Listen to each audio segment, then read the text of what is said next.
I'm totally opposed to going into war with Syria, even though some of the so-called conservatives are in favor of men dying, American men dying. For example, and I really don't want to do it, but I have to do this. Sean Hannity, who's known to be one of the, let us say, most shallow men in the American media, who gives conservatism its reputation as being shallow, back in 2012 called for war in Syria. Listen to clip 11. Well, the first question that comes to my mind, where did these stockpiles come from, A? And I had often said publicly that I wondered in the lead up to the Iraq war if whether or not Saddam Hussein could have moved chemical weapons, biological weapons to Syria.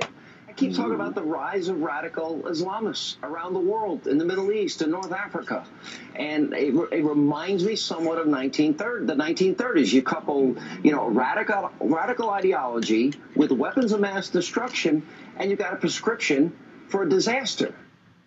Well, Sean, you had a prescription for getting it wrong, and you got it wrong. You mixed up the wrong prescription there, and you can poison people with it.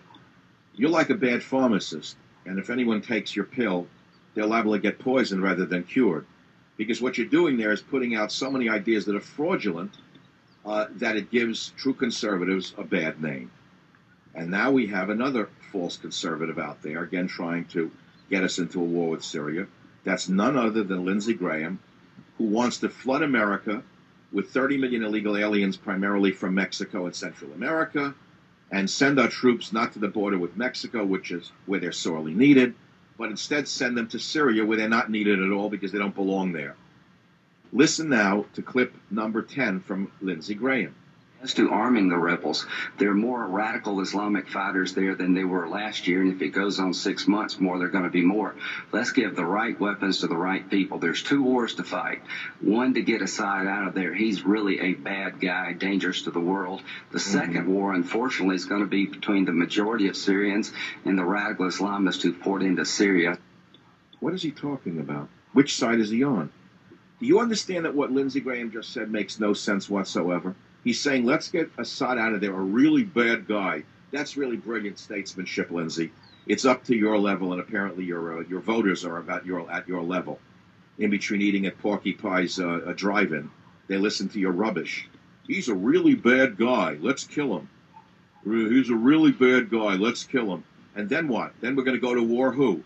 Between the majority of Syrians and the radical Islamists? Well, where are they? Which side are they on? Are they with Assad? Are they against Assad? Are they with the rebels you want to send weapons to? You made no sense. So this tells me that Lindsey Graham is simply a gun for hire, like most senators are. It's sad, but true, and you all know it. What a senator has become, if it's been any different in the past, I couldn't tell you, is a super lobbyist. Lobbyists put money in their pocket. The more money you put in their pocket, the more influence you have. This is the way the system works. And so, obviously, those who want American boys to die in Syria reached Lindsey Graham. Just as La Raza reached Lindsey Graham, so too do the enemies of our survival have reached Lindsey Graham. This is why Lindsey Graham should be voted out of office. Anybody would be better than him. Nevertheless, the issue is not him. He's just one of many. He's part of the Gang of Eight. But now, in addition to wanting to flood America with illegal aliens, as I said, he wants to flood American troops into Syria or bomb Syria. God knows what he wants.